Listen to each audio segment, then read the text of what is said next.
पहले भी होती रही है। आज अलग होने का कारण भी वैचारिक मतभेद ही है। अखिलेश यादव जी से मेरा वैचारिक मतभेद हुआ है, समाजवादी पार्टी से मेरा वैचारिक मतभेद है, मनभेद नहीं है। अखिलेश यादव जी को भी देखा मैंने, ये समाजवादी विचारधारा के विपरीत जा रहे हैं। इसीलिए मैंने कहा कि कथनी और करनी में अंतर है। वैचारिक मतभिन्नता के नाते मैंने समाजवादी पार्टी छोड़ी है। जब भी सही रास्ते पर आएंगे मैं उनका स्वागत करने की कोशिश करूंगा, लेकिन फिलहाल कि जब तक प्रोफेसर राम गोपाल जी महत्वपूर्ण भूमिका में समाजवादी पार्टी में रहेंगे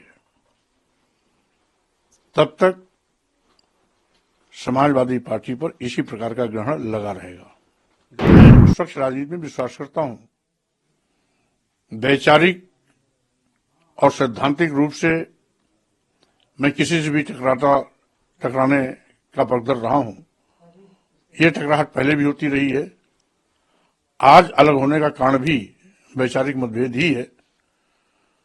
अखिलेश यादव जी से मेरा वैचारिक मतभेद हुआ है, समाजवादी पार्टी से मेरा वैचारिक मतभेद है, मनभेद नहीं है। क्योंकि समाजवादी पार्टी के नेता अखिलेश यादव जी को भी देखा मैंने, ये समाजवादी विचारधारा के विपरीत जा रहे हैं। जबकि नेताजी श्री मुलायम सिंह यादव के साथ भी मुझे काम करने का अनुभव था। वो खांटी समाजवादी नेता थे, लेकिन नेताजी मुलायम सिंह यादव जी की विरासत संभालने वाले लोग नेताजी मुलायम सिंह यादव की विचारधारा को भी ठीक से अनुकरण नहीं कर पा रहे हैं। यह दुख की बात है। अब मैं इस देश के दलितों, आदिवासियों, पिछड़ों, गरीबों, मजलूमों, किसानों,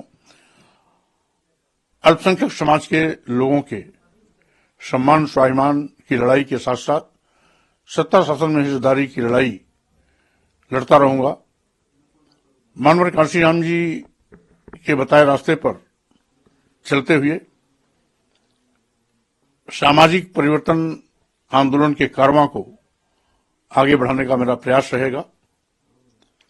इसी क्रम में मैं 22 फरवरी 2024 को दिल्ली के तालकटोरा स्टेडियम में, जिसमें मुख्य अतिथि के रूप में एक कार्यक्रम में मुझे सम्मिलित होने का मौका मिल रहा है, वहां पर कार्यकर्ताओं से रायशुमारी करने के बाद मैं पार्टी बनाने का अपना फैसले का उद्घोष भी करूंगा। अब जब रणभेरी बच चुकी है तो स्वाभाविक रूप से समाज के अंतिम पायदान पर खड़े अंतिम व्यक्ति की चाहत के अनुरूप उसके सम्मान स्वाभिमान हिस्सेदारी की लड़ाई अब लगातार आगे जारी रहेगी। क्या आपने कहा कि अखिलेश यादव जो समाजवादी विचारधारा थी उसके विपरीत जा रहे थे, क्या यही वजह है कि समाजवादी आपका जैसे इस्तीफा दिया राष्ट्रीय महासचिव पद से, उसके बाद सलीम शेरवानी हो या और घटक दल के साथी पल्लवी पटेल, सबने ये पीडीए वाली जो बात है उठाई, लेकिन उसके बावजूद उसका कोई ज्यादा असर नजर नहीं आया? इसीलिए मैंने कहा कि कथनी और करनी में अंतर है। वैचारिक मतभिन्नता के नाते मैंने समाजवादी पार्टी छोड़ी है। मतभेद हुआ है, मनभेद नहीं हुआ है। जब भी सही रास्ते पर आएंगे मैं उनका स्वागत करने की कोशिश करूंगा, लेकिन फिलहाल अभी वो रास्ते से भटके हुए हैं। यहां तक कि नेताजी मुलायम सिंह यादव की विचारधारा को भी मजाक उड़ा रहे हैं। आज कहने के लिए तो अपने को कहते हैं कि हम सेकुलर हैं, धर्मनिरपेक्ष हैं, लेकिन कहीं न कहीं वो भी मनवादी व्यवस्था के शिकार हैं। इसीलिए हमने फैसला लिया है इस देश में गरीबों की लड़ाई लड़ने का, आदिवासियों, दलितों, पिछड़ों, किसानों, मजदूरों, गरीबों के सम्मान स्वाभिमान की आवाज बुलंद करने का और उन्हें सत्ता शासन में हिस्सेदारी देने का। माना जाए कि जो राष्ट्रीय शोषित समाज पार्टी है उसके बतौर राष्ट्रीय अध्यक्ष आप इस लड़ाई को आगे बढ़ाएंगे जिसकी आप घोषणा शायद 22 फरवरी को करने वाले हैं। स्वाभाविक रूप से, क्योंकि मैंने समय समय पर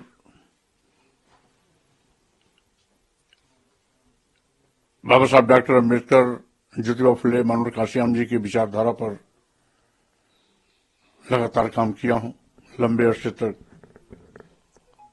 बहुजन समाज पार्टी में काम किया। भिन्न भिन्न अन्य दलों में जहां भी रहा हूं, मैं कभी भी विचारधारा से हटा नहीं।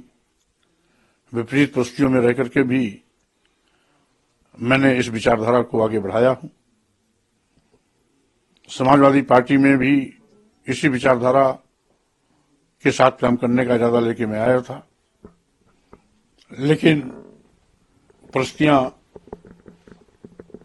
अनुकूल नहीं रही, जिसके नाते आज मैंने समाजवादी पार्टी की प्राथमिक संस्था से भी इस्तीफा दिया, विधान परिषद से भी इस्तीफा दिया। तो स्वाभाविक रूप से